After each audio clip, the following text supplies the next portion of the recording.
presentation and the research that we're doing at Rodale, I want to start by telling you a little bit about the Rodale Institute, because you may not know who we are and our role in the United States.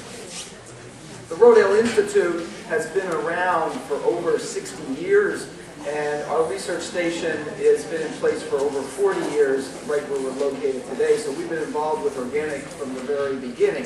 In fact, our founder, J.I. Rodale, was the first person in the United States to link the word organic with the word agriculture. So he was right in the very forefront of this different type of farming system. And he came to it from a non-agricultural background, and his interest was always in how to link his personal health to the soil that we're farming. So trying to figure out what was the connection between the soil and our health has always been the work of the Rodale Institute. We farm about, we farm about 150 hectares. Thank you. We farm about 150 hectares of ground. We grow just about every crop conceivable in Pennsylvania. We produce grain crops, forages. We pasture a 60-cow organic dairy. We have apples, and we have about 8 hectares of mixed vegetables. So we grow a little bit of everything in what we do. But we found out very early on in our career that just being good farmers and doing something positive wasn't enough. We really need to be able to link science to the work that we're doing if we want to have an impact on changes in policy. And if we don't have changes in policy, then the growth of organic is very slow, because we only have the support of consumers, not the support of policymakers. So it's very important that we felt it was very important that we build the capacity of science in the area of organic. The other reason that we wanted to work very hard on the science aspect was because we wanted to change the way our university systems and our federal government research programs conduct research. And the best way to do that is to do quality work, get out in front of them, and lead them in the direction we want them to go. So we can steer other research dollars that aren't just connected to the Institute simply by the work we're doing. We also recognize that there is a lot of capacity in the world to do research, and rather than try to duplicate that, we really want to be able to partner with other organizations to create the body of work that we need to lift organic and make it grow more rapidly, because of course when it grows more rapidly, we all as organic farmers benefit, but so do consumers. And that's really our goal. As farmers, our goal is often, we often confuse our goal thinking that it is to produce crops. The reality is, as farmers, our goal is to produce healthy people. We only use food to do it. That's the tool that we use to connect this, the way we manage the soil, to the health of our population. And we can see in the United States, and I'm sure it's the same in France, that we do not have a healthy population based on the food that we're producing. Our food system is broken simply because we are not producing healthy people, and at the same time, we are destroying the resource that we need to produce people. So that is our goal as farmers. What I want to talk about now is some of our very specific research that we've done that can clearly show, I think when I'm done presenting, you will see that we can clearly show that organic production is equal to that of conventional or classic agriculture, that we use fewer resources to produce that same amount of food, and the resources that we do use improve while we're producing the food. They don't degenerate. The food system that we use today is very much a factory model, where we have a lot of inputs coming into the farm and a lot of outputs going out of the farm, but in the middle, the farm is being destroyed. That model can work for a factory because you can always build a new factory, but we cannot build a new soil. We have the soil that we have, and we have to improve it. So let's talk a little bit about our farming systems trial. These plots that you see in the image are a good indication of the size and scale of our project. Our plots are designed to represent farm-scale agriculture so that farmers can understand what we're doing along with researchers. This particular experiment started in 1981, and we call it our farming systems trial, and it is the longest side-by-side comparison in the United States of conventional farming and organic farming.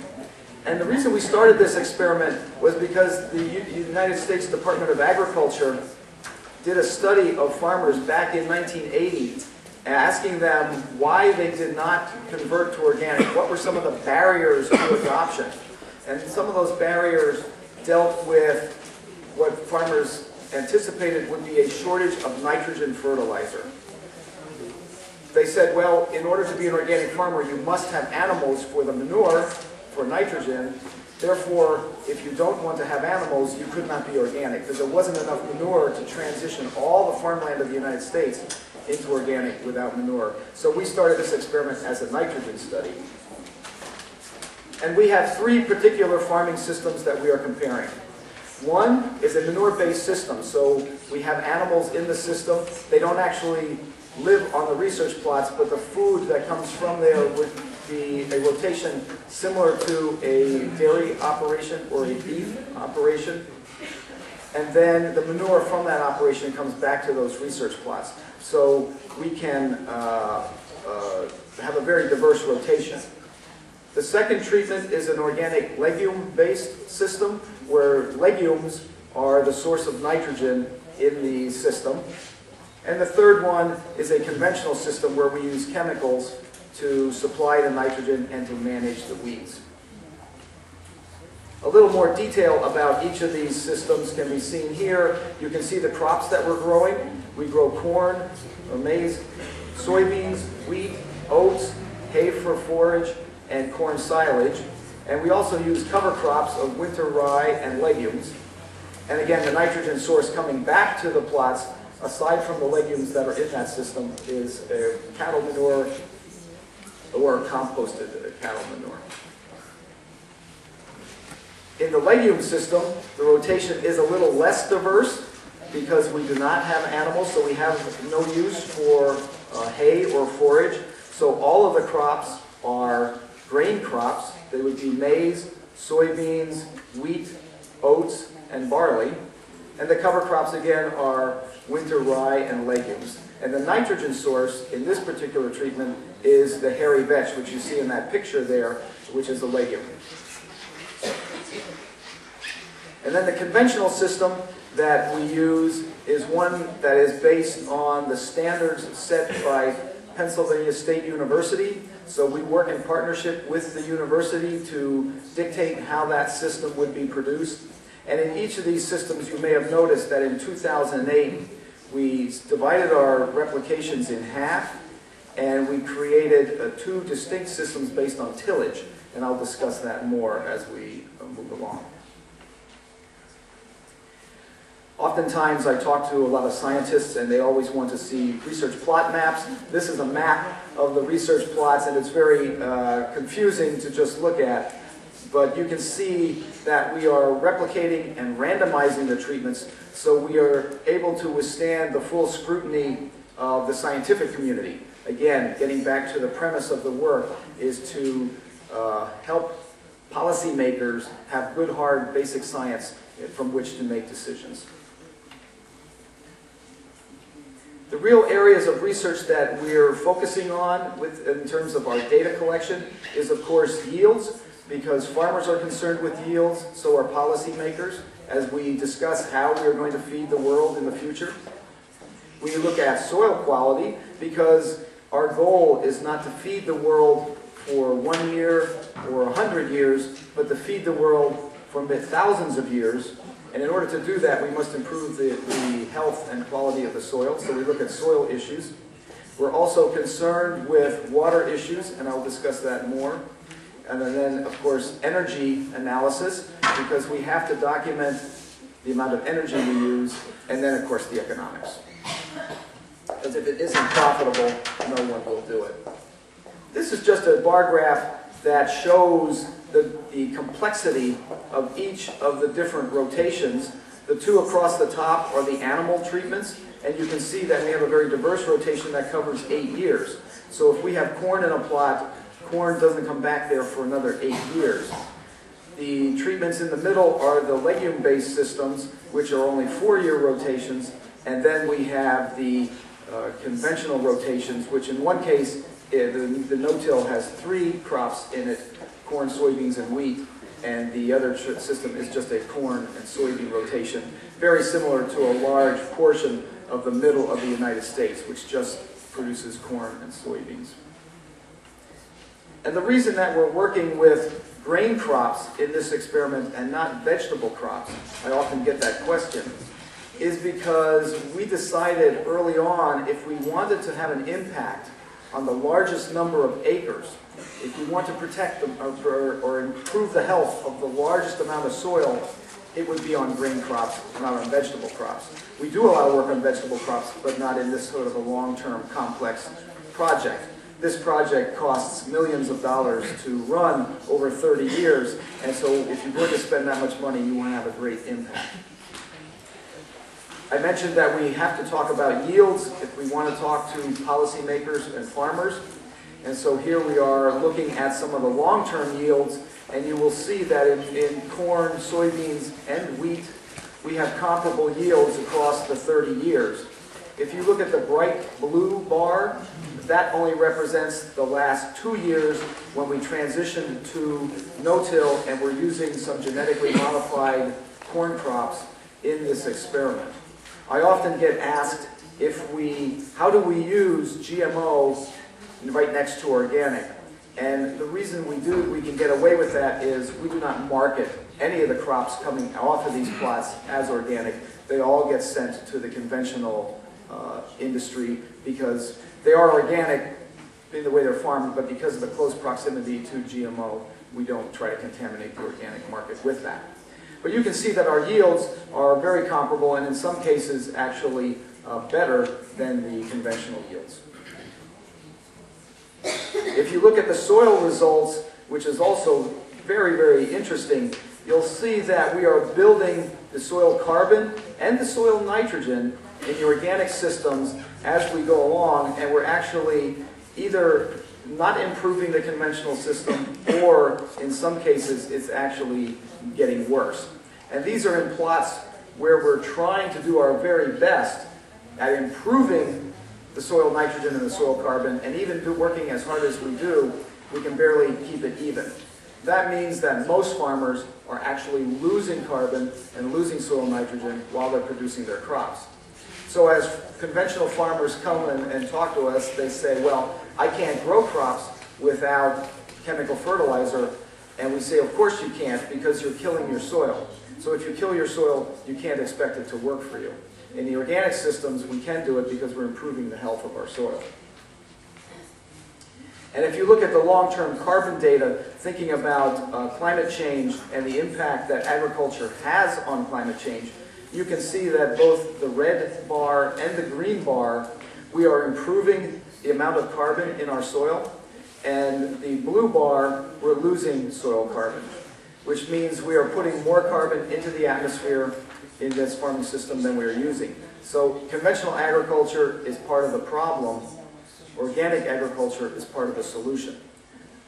So we feel at Rodale that it's always interesting to point out problems with systems, but it's only important to do that if you can have solutions to solve those problems. Otherwise, you have no positive impact. So we do have positive solutions. This is a picture of a fellow researcher at the University of Maryland, Dr. Ray Weil, and he is holding some soil in his hand from our different research plots. Those soils, I think you can see the difference in the color, came from the same field, only 2 meters apart. Took his hand, stuck him in the soil, pulled up the soil, and you can see the difference. So we know that we can impact our soil simply by the way we are farming it. And if you look at what's happening to our soil in the middle of the United States, it is being washed away down the Mississippi River, and ending up in the Gulf of Mexico where it creates a very large dead zone. In 2008 and in 2011, much of our state of Iowa, which is very huge, lost over 20 tons of topsoil per acre. So that would be 40 tons per hectare of topsoil leaving the farm. That is not sustainable. We cannot use that model to continue to feed ourselves and say that we are sustainable. And you can see, based on the way those soils are being farmed, look what happens when we take those soils and put them into an aquarium with water. The one that is farmed conventionally falls apart. The one that is farmed organically has structure. It has glomalin formed by mycorrhizal fungi, and the soil sticks together. So this is good documentation, very visual documentation, that shows we can produce as much crops as we want and still improve our soil. We do not have to destroy our soil to do this. And if we farmed our state of Iowa organically, it would not wash away down the river because it would have structure. Visually, in the field, these are some of our research plots. The corn on your right is conventional corn. The corn on the left is organic corn. The organic corn was actually planted 2 weeks later than the conventional corn. And the conventional corn did very well in the beginning, but we had a drought. This was 1995. We have had 3 droughts since that time. Every time we have a drought, the conventional system falls apart. It isn't that it rained more on the organic plot. It's just that the soil has the ability to hold the moisture and feed the plant with water, and the crops do better. So if we look at changes in climate and the impact that has on soil, not just in Pennsylvania, not just in the United States, but globally, we can see that our ability to drought-proof the soil will have a huge impact on our ability to produce food. In fact, the United Nations recent study in 2010 indicated that the best way for the world to feed itself is to use organic principles and practices, because as the weather patterns fluctuate and change, we need to change the way we farm. This is getting back to some of the yields. Looking at them averaged over 5 years, you can see that the organic system out-yields the conventional system. And that's because we're looking at drought years. So if you look at 1988, 94, 95, 97, and 98, and that's just 5 years, we have many more years of data that show every time we have a drought, the conventional system does poorly because the soil cannot support the crop. Now in the United States, what we did was we created an insurance program that farmers can buy insurance, so when there's a drought, they can make money either way. But the goal isn't just to make money, it's to produce crops to feed people. So insurance is not a good system. And if we suggest that instead of paying farmers insurance, we should pay them to transition to organic and protect the soil, then we all win. And it costs the same amount of money. Those are the kinds of policy decisions we try to impact with that science and data. In fact, the way our insurance program works in the United States, if you use genetically modified organisms in your farming practice, your insurance is cheaper. If you farm organically, your insurance is more, costs more, because they say that organic farming is more risky, when in fact it is less risky. But that's the way the United States government works because it is subject to lobbying. And the chemical industry has a lot of dollars for lobbying. So we need good science and dollars to change that. This is a very wordy slide, and I don't expect you to read it. But I did want to talk about atrazine a little bit, because atrazine is one of the most widely used herbicides in the United States, and I know it is banned and outlawed in the EU. But I wanted to show you how this one chemical has a huge impact on the drinking water in the United States. This is a map of the United States, and it shows you how many areas actually use atrazine. France would be very small, located in that superimposed on that map. The United States is very, very large. But there are only areas where it is not used is in the Rocky Mountains in the west.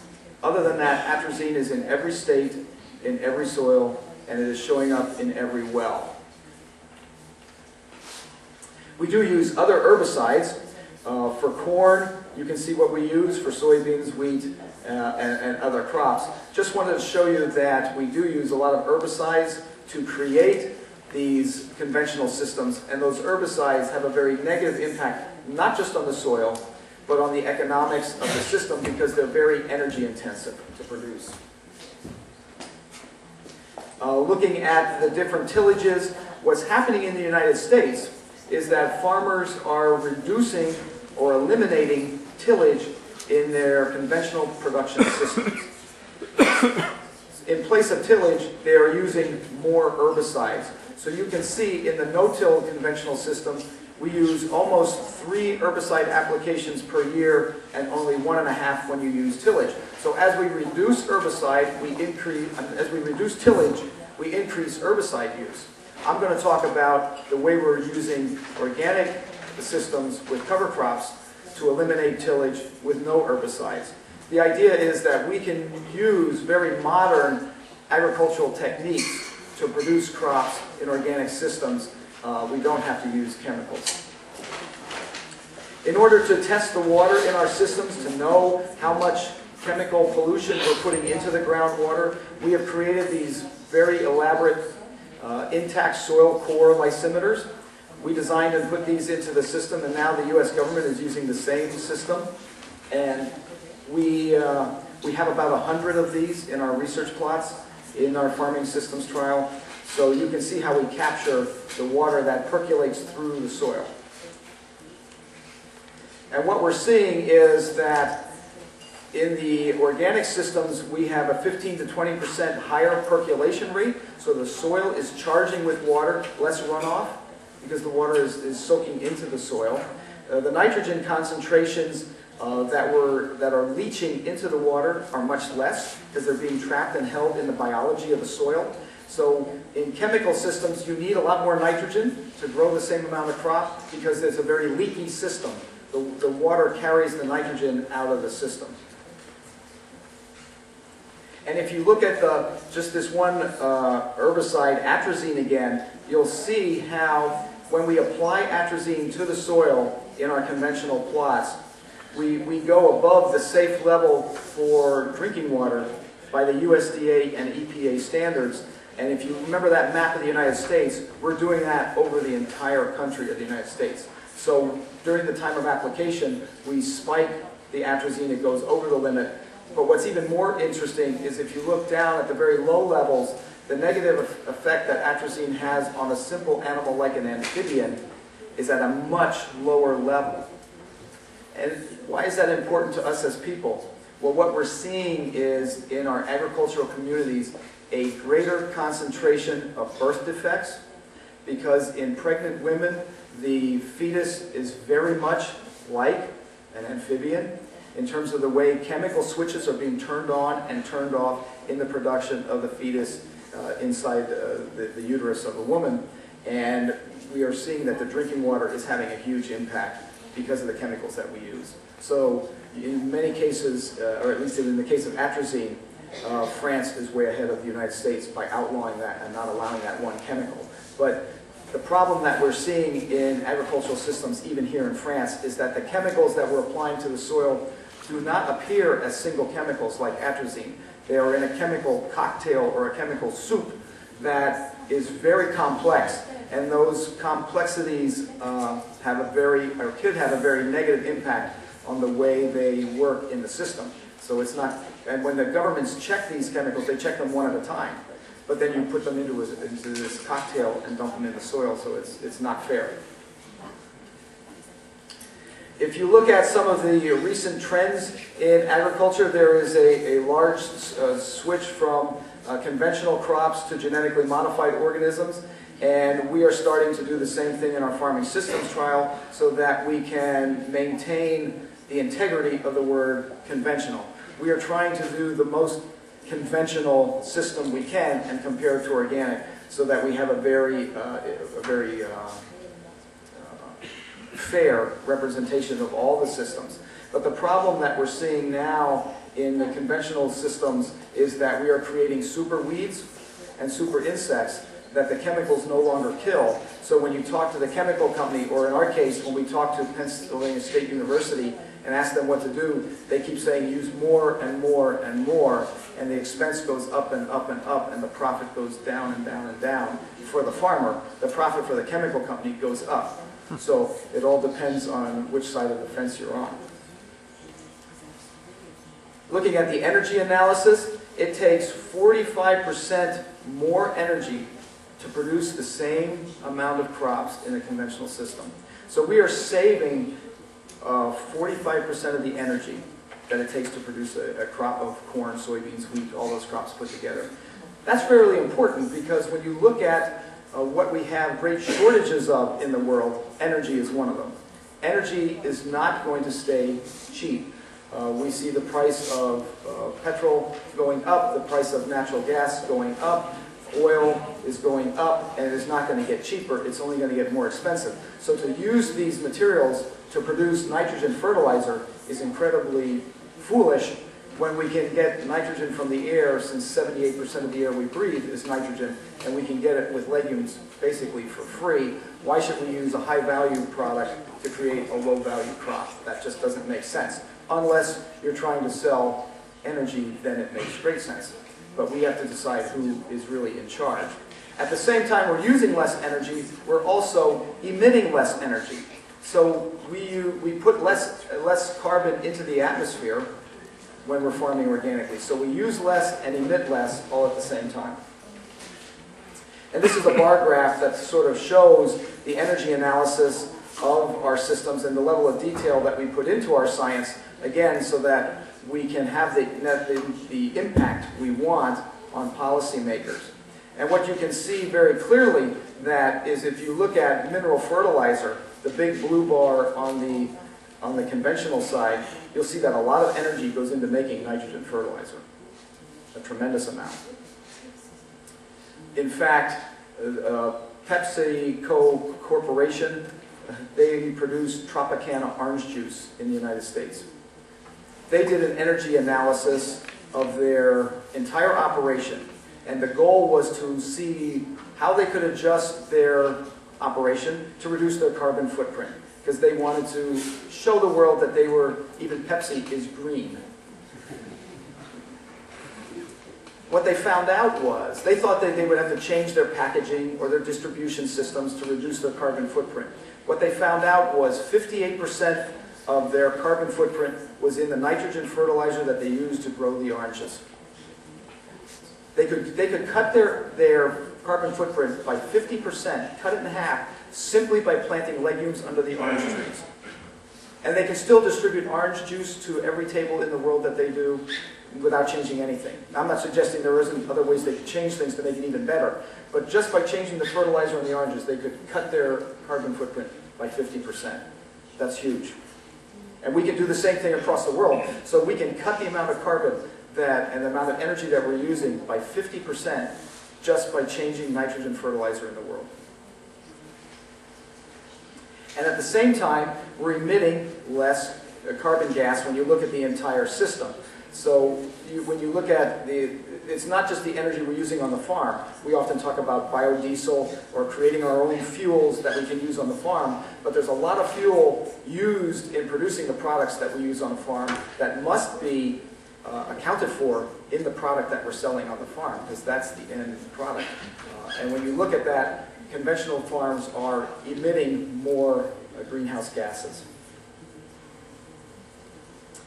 And then, farmers are always interested in the economics of their system. Currently, consumers are rewarding organic farmers for their product in the marketplace.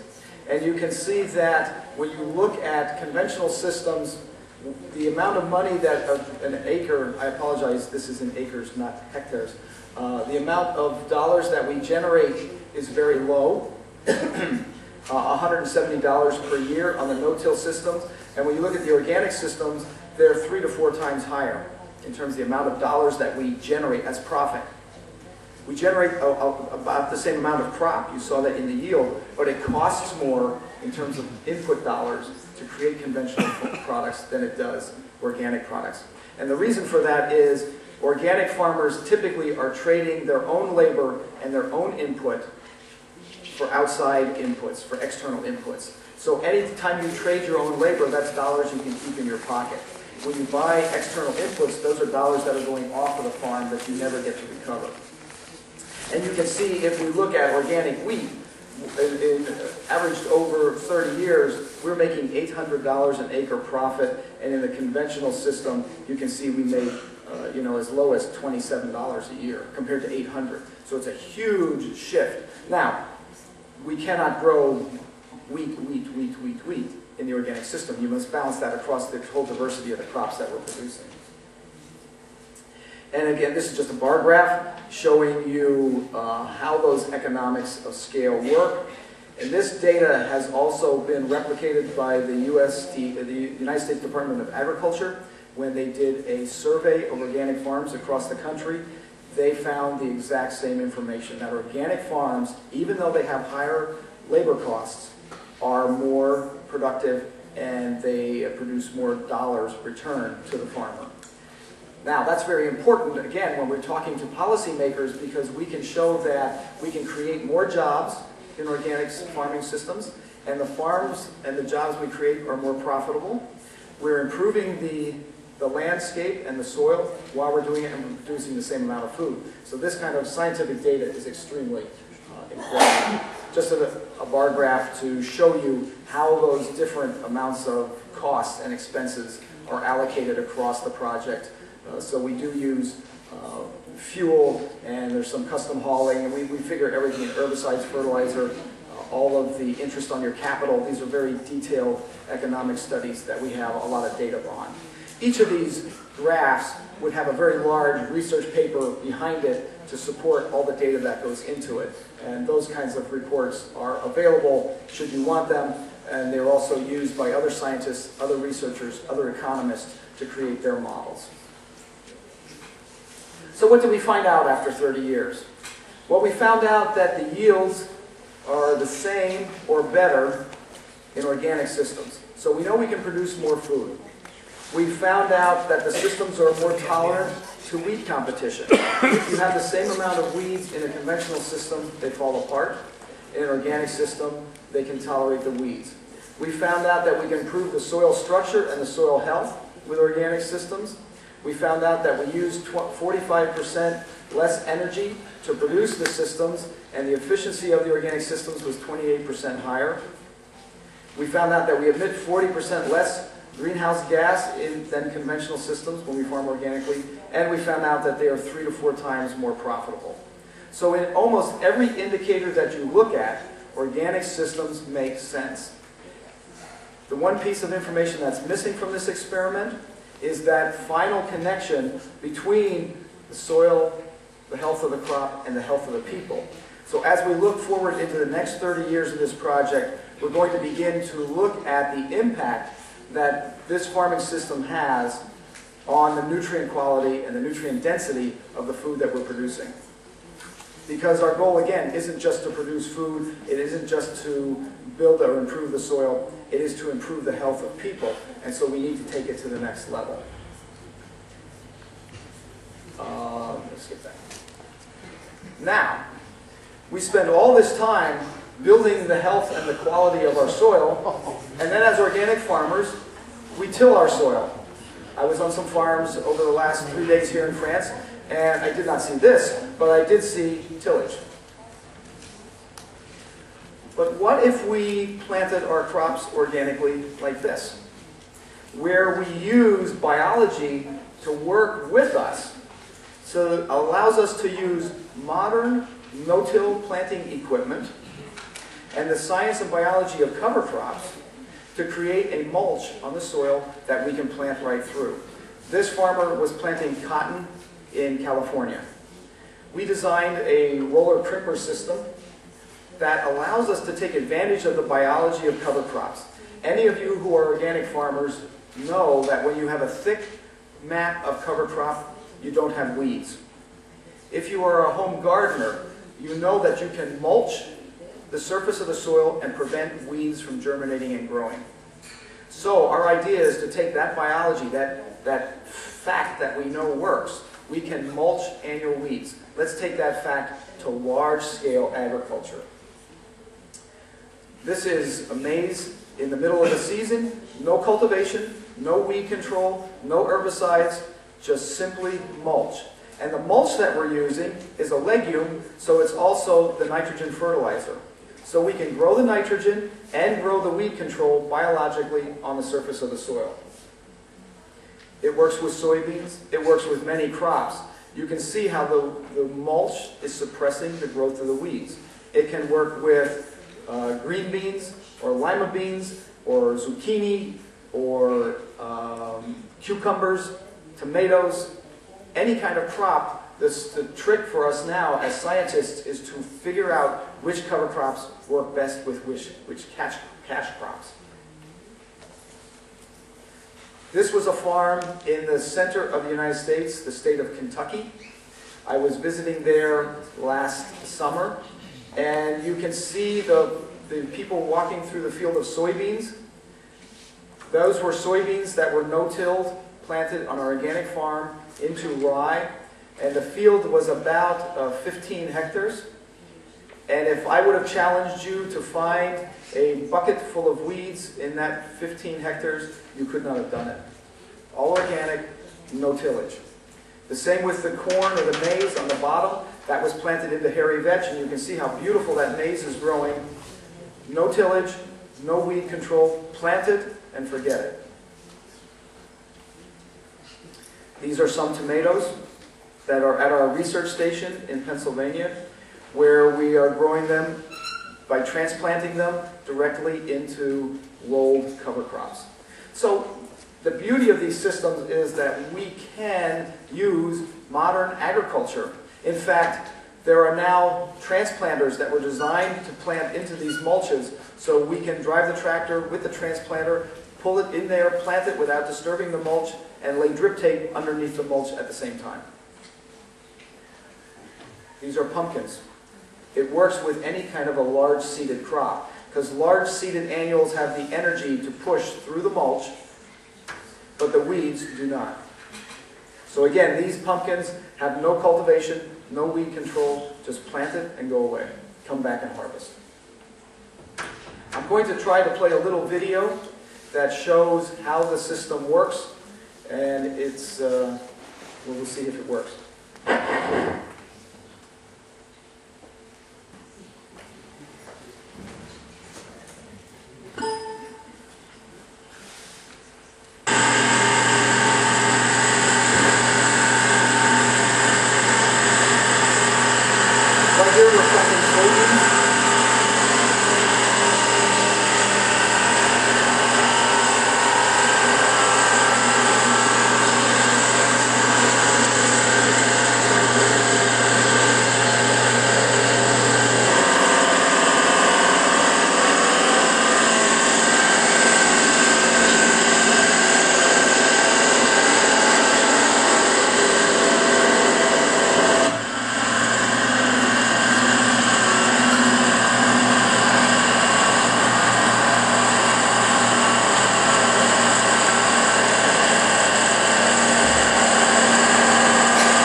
So I think you can see how fast it works, and we're really working with biology. So the cover crops we're working with are sexually mature. They have flowered. Once they are flowered, we can kill them mechanically. We don't have to use chemicals or herbicides. They lay flat on the ground, and our crop grows through it. These tools are available in, it's only up to our ingenuity to figure out how to make this work. In this case, we have some that are pulled by horses. We have very many farmers in Pennsylvania that farm with horses, and you can do it with horses. Some farms are very large. These rollers were built and sent to West Africa, to Sierra Leone, where they are on a large Dutch farm. We created some rollers for raised beds, because many vegetable producers want to work on raised beds. The system will work on raised beds. Why not? You can do it on a small scale. It's scale neutral. It's biology. It's not about the engineering. In fact, This young woman is inside a greenhouse. You can see the greenhouse. She's on the floor of the greenhouse doing it by hand with a piece of wood and a piece of metal and some rope. It's very low technology. And then they hand transplanted tomatoes into that system, and they had no disease because there was no water splashing up onto the bottom of the leaves when they water the tomato. And the system works. It's scale neutral. If something goes wrong with the system, and weeds do come through for whatever reason, or you have some perennial weeds come through the system, we have high residue cultivators that can go into these systems and clean them up. And so you can rescue the crop if you need to. So we have ways of managing the system in a lot of different ways. Again, my point is as researchers, we have just begun to touch the surface of the incredible power of biology. If we put as much money into biology research as we do into chemical research, we would be much further ahead. And I think that's our challenge as a general population, is to convince our policymakers that money needs to be put into these systems, because in the long term, these are the only systems that can feed the world. These are the only systems that can improve the resource base while we feed the world and ensure our population's health forever, really. This is my email address. If you have specific questions, I would be happy to address them either here or, if time allows, or on the internet if you send me some information. I appreciate your time very much. I do have, if you're interested in no-till, there is now a book available that I wrote on the no-till systems that I designed, and that's available either through our website or on the internet at amazon.com. If you have any questions, I guess now would be the time I could answer them.